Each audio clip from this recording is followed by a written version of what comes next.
Alright guys, welcome to the channel. Not going to waste any more of your time, so let's get right into it. This is my do everything fighting carbine.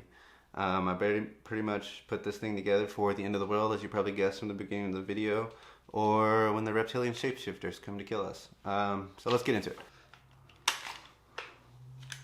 Weapon is clear. So I'm going to leave the magazine in. Don't freak out. We've safety cleared it. I'm not going to shoot any of you, I promise. I'm sure we can all agree at this point that suppressors are pretty much mandatory on fighting rifles. So what I have here is the Griffin Armament M4 SD2. As you can see, quick detach suppressor. They call this their gate lock system. The interesting thing about this suppressor is their gate lock is designed to interface and lock up with A2 NATO style flash hiders, which is pretty cool with one caveat. Most A2 flash hiders that are floating around out there are A2 style, not NATO spec. So the suppressor will not lock up to them. With that being said, Griffin Armament suppressors, or Griffin Armament muzzle devices, I should say, are pretty reasonably priced. They call this their hammer comp for some reason. It's obviously just an A2 flash hider. I'm not sure how good it's coming through on camera. If it's not, I'll put in a little picture. But basically, this is an A2 flash hider. It has a little blast baffle in there, so I guess that does something for the longevity of your suppressor. Comes with washers in the box to appropriately time it, and a little thing they call their over travel stop. So it's basically not a crush washer, but it basically butts up to the shoulder of your barrel, and it has a little tooth sticking out to prevent your suppressor from over traveling, because this gate lock interfaces with the larger groove in the A2 flash hider. So what you do is drop your suppressor on, push it down till it hits that over travel stop, and then you kind of wiggle it around, and once the gate lines up with the hole, there it is, locked in. Now, one interesting thing about the Griffin Armament is it's designed to have this play in it, and Griffin Armament says it is to prevent carbon lock. So I have this habit of when I'm shooting, I'll reach up with a gloved hand and give my suppressor a quick twist to the left. At least from this orientation, is from the left, because I'm kind of paranoid about my suppressor walking off and having a baffle strike. So the first couple times I was doing it, I was like, oh god, there's something wrong with my suppressor. It's designed to be like that. Moving back from there, the barrel. So I selected a Ballistic Advantage 10.3 Hansen profile barrel.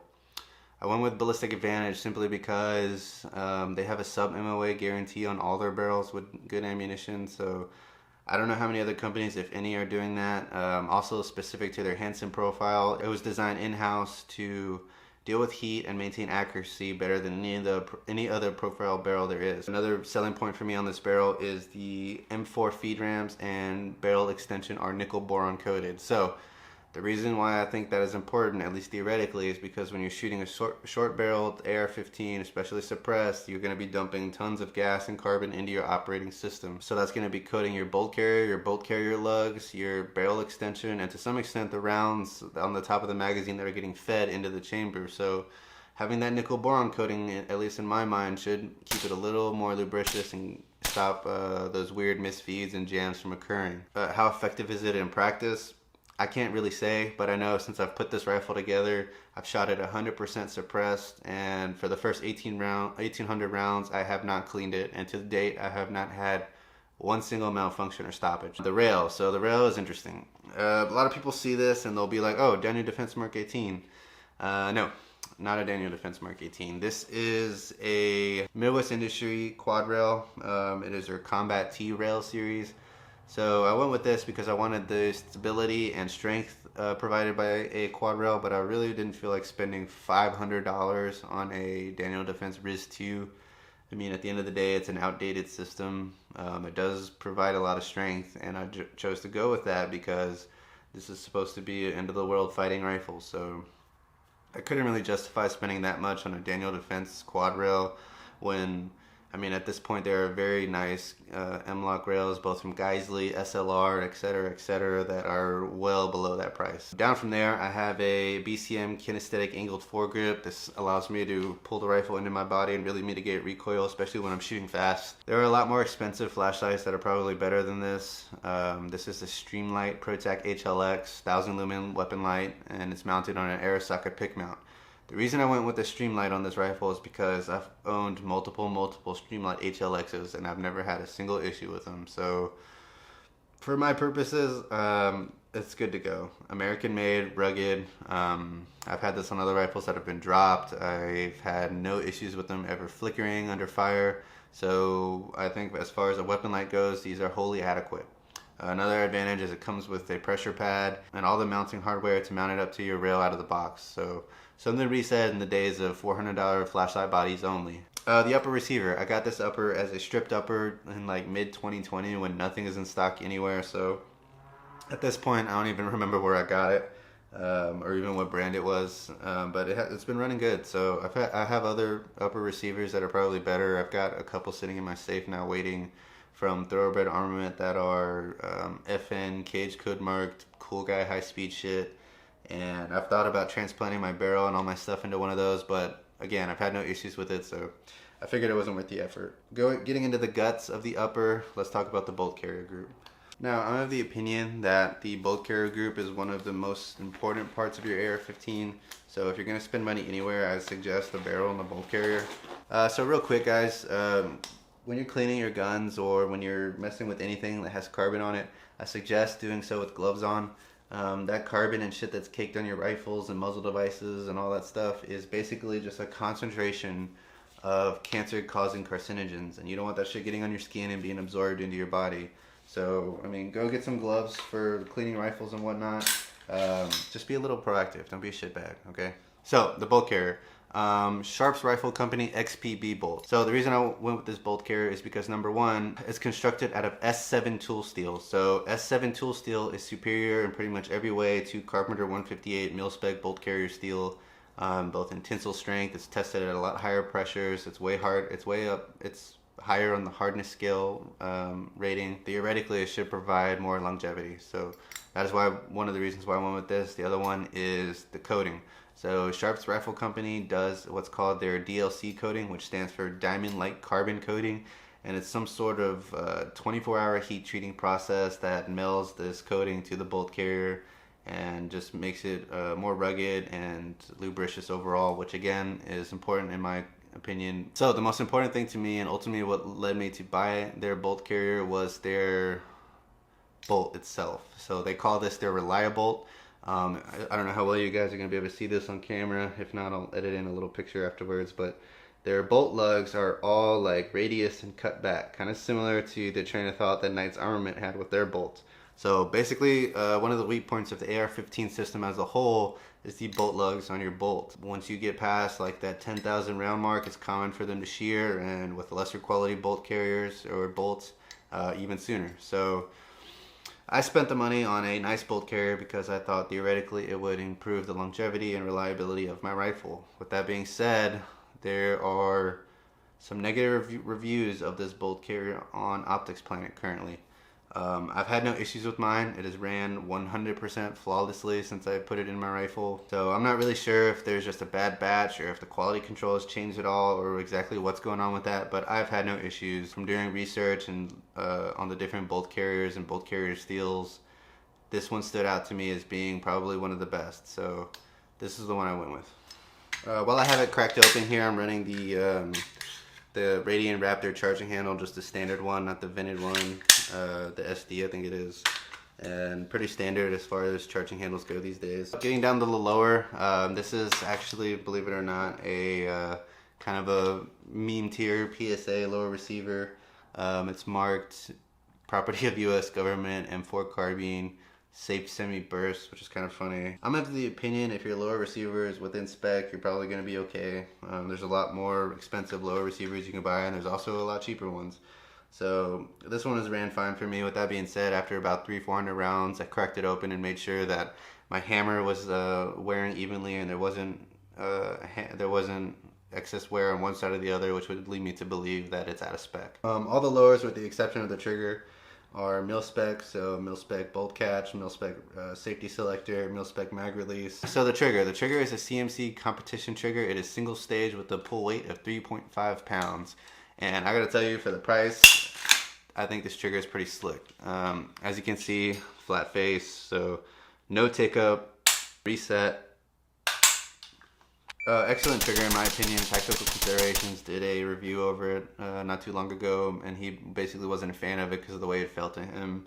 Everybody's gonna have their preferences. For me, it works great. I think once you get the feel of it and the rhythm, you can really shred on it. So I'm a fan.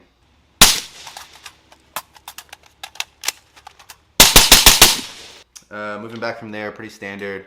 Mil-spec buffer tube, mil-spec castle nut. Internally, however, I'm running a Geissele H3 buffer and a Geissele braided wire buffer spring. So I'm of the opinion if you're running 10.3 or 10.5, anything short, suppressed, you probably need to, at the very least, add in a heavier buffer. On my 10.5 and 10.3 barrels, since like I said, I run 100% suppressed, I'm running H3s. I found that the H3 pretty much slows down the cyclic rate enough on a short barreled suppressed rifle to both give me 100% reliability and not beat the parts up. So I have an H3 in here, like I said, and I have an H3 on my 10.5 Mark 18 Mod 0 inspired beater rifle build that we'll do a video over. So pretty standard as far as pistol braces go these days. She does identify as a pistol. Connect to there, I have a T-Rex arm sling on a Magpul QD cup here, Magpul QD cup up here on the rail, and the T-Rex arm sling, in my opinion, is perfectly adequate. His webbing and stitching looks like it's high quality, not overdone on the padding here. All his slings ship with two of these little bungees that are like sling retainers, so you throw them on your rifle and you can kind of stow your sling like this, so it's not getting in the way. If you want to expediently deploy it, you just pull out and then obviously swim through here. So like I said, I'm a fan of his sling, so I have no issues with it. I like it. Getting into some of the more cool stuff on the rifle, let's talk about my sighting systems. So D-Ball A3. I had no experience with IR devices or illuminators before purchasing this one from Goonin Gear. That's why I have his little sticker on my brace here. At the time, I don't know how he was able to do it, but he was selling these for $1,100. As far as civilian units go, pretty standard. Unfortunately, guys, until the FDA goes and eats a dick, we're stuck with civilian power IR lasers and illuminators. How good is it? I think it's adequate for most people. I have the most experience behind it in West Texas on my deer lease, and there is very low ambient levels of light out there at night, pretty much star and moonlight only. We're about an hour away from the closest town. So in that environment where there's not very much light pollution and not very many photonic barriers for this laser to punch through, it's gonna look its best. So I'll overlay some footage right now so you can kind of see how it looks. One little area, we have a very powerful LED over our deer skinning station, so I'll pop that up now so you can see how it does pushing through that LED light. Now, it looks like it's doing a pretty good job, but however, keep in mind that there's just one LED light.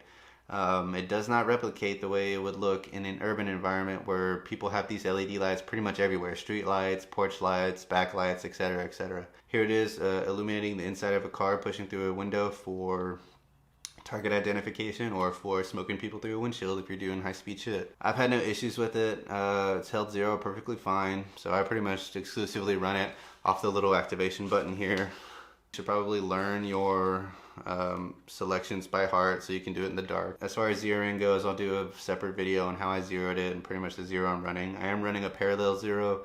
I think it's just easier to get your holes on the fly than it is to when you're talking about a converging zero. I have a ScalarWorks front sight on here, which is pretty much useless because, as you can see, I am no longer running a backup iron sight, and I'll get into why right now. So, sighting system.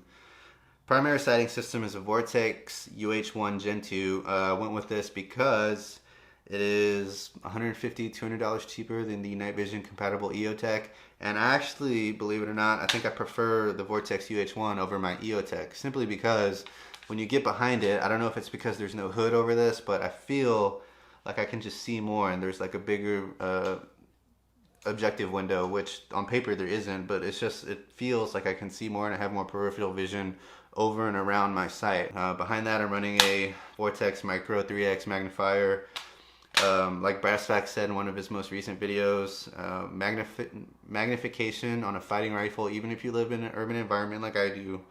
I live in a suburb just north of Houston, but magnification on a fighting rifle is probably mandatory, both for target identification and for even if you're in an urban environment, you can easily shoot out to 300-400 yards, which is probably as far as I'm going to take this. It's a 10-3 barrel. So one issue I have with this setup is getting behind it to aim passively under my night vision.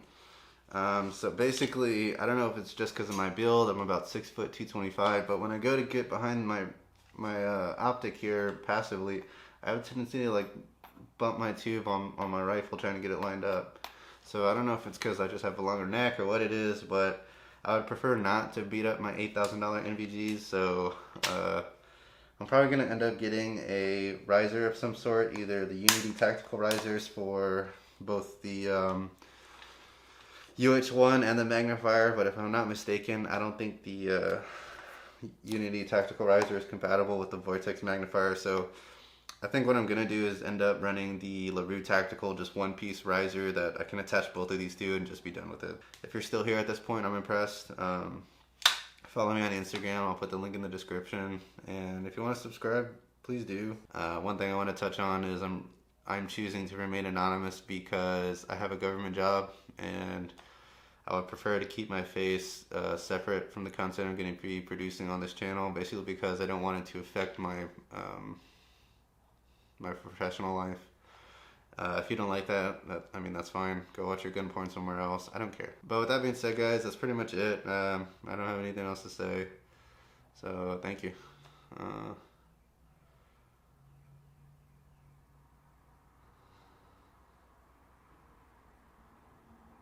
don't really know how to end these. The end, I guess.